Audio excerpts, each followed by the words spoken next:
Tinalo ng Golden State Warriors ang Houston Rockets sa isang exciting na overtime matchup. Sa Sabado ng gabi, nagwagi ang Golden State Warriors sa isang exciting na overtime game laban sa Houston Rockets, na nagkamit ng 127-121 na panalo. Ang panalo ay nagmamarka ng ikatlong magkakasunod na panalo ng Warriors nang wala si Steph Curry, na nananatiling wala dahil sa sprained left ankle. Nang ibabaw ang Warriors sa unang kalahati, na nakakakuha ng isang malaking kalamangan na 31 points.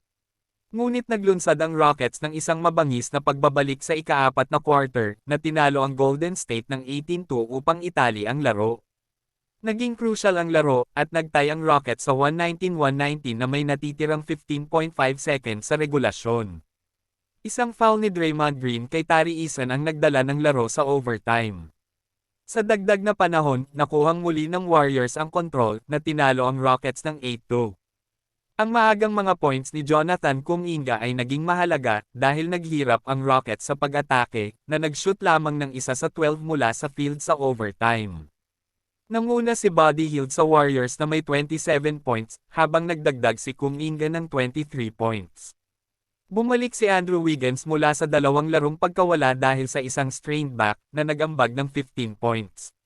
Nanguna si Eason sa Rockets na may 27 points, habang nagdagdag si Jabari Smith Jr. ng 21 points.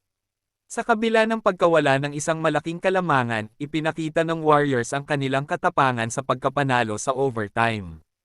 Ang kakayahan ng koponan na mapagtagumpayan ang mga paghihirap nang wala si Curry ay isang positibong senyales para sa kanilang pangarap na kampyonato.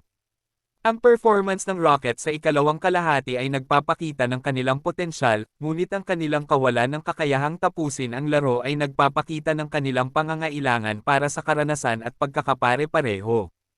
Ang performance ni Kuminga sa overtime ay mahalaga sa pagkamit ng panalo. Tumaas siya nang wala si Curry, na nagpapakita ng kanyang pag-unlad at potensyal bilang isang scorer.